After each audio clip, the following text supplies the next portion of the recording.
এই ଦେଖନ୍ତୁ ମୁଁ ତାଳ ସଜ ଖାଉଛି। ତାଳ ସଜ ଚୋପା ଛଡେଇବା ବହୁତ କଷ୍ଟ କିନ୍ତୁ ଖାଇବା ବହୁତ ସହଜ। ଖାଲି ଗାଲୁ ଜେଲି ଭଳିଆ ଲାଗିବ।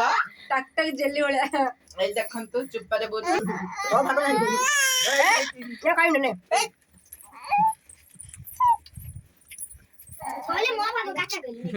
ଦେଖନ୍ତୁ ମୁଁ ଏବେ ତାଳ ସଜକୁ ଭଲ ଭାବରେ ଛଡେଇଦେଲି ୟାକୁ ଖାଇଦେବି। ପାଣିଗୁଡାକ ବୋହି ପଡୁଛି ଟିକେ ଟିକେ ଚୋପା ଲାଗିଛି। ହେଲା ଆଖିରେ ବୁଝି ଯାଇଛି। ମୋ ଆଖିରେ କାଲି ବଡି ମାରିଦେଇଛି।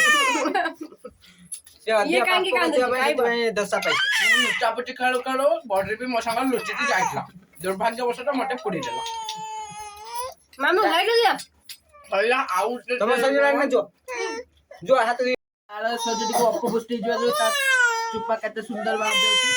ନରମ ମୁଡା ବୋଲି ଭାରି ଏ ଦେଖନ୍ତୁ ଆଜ୍ଞା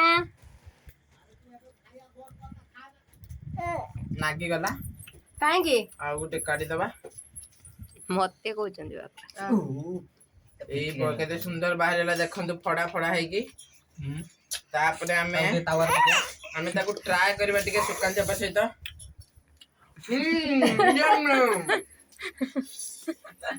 ଦେଖନ୍ତୁ ତାଳ ସଜ ସିଏ ଖାଉଛନ୍ତି ପାଣି ମୁଁ ପିଉଛି।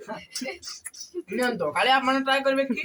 ନିଅନ୍ତୁ ନିଅନ୍ତୁ ଆପଣ ଦାନ୍ତ ନଥିବାକୁ ଏଇଟା ବହୁତ ସୁବିଧାଦାୟକ।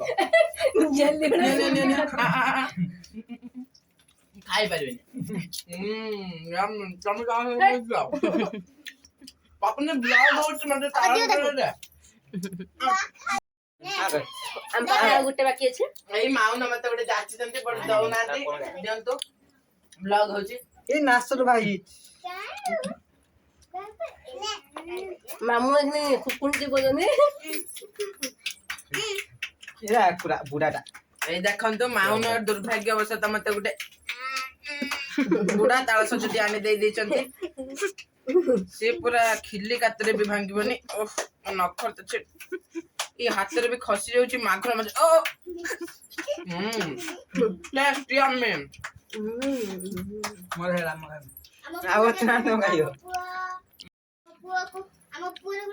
ମୁଁ ଚାରିଟା ଅଧେ ଖାଇଦେନି। ମୁଁ ତିନି ହାପ ଖାଇଛି। ଯେମିତିଆ ଖାଇଲ ସେମିତିଆ ସବୁ ସଫା ଦେଖନ୍ତୁ ତାଳ ସଜରେ ଆମର କରଞ୍ଜ ପତ୍ର ପଡିଥିଲା। ଯଦି ଆପଣ ଜାଣିଛନ୍ତି କମେଣ୍ଟ ରେ କୁହନ୍ତୁ ଏଇ କରଞ୍ଜ ପତ୍ରଟି ଦବା ଫଳରେ ତାଳ ସଜର କଣ ହେବ।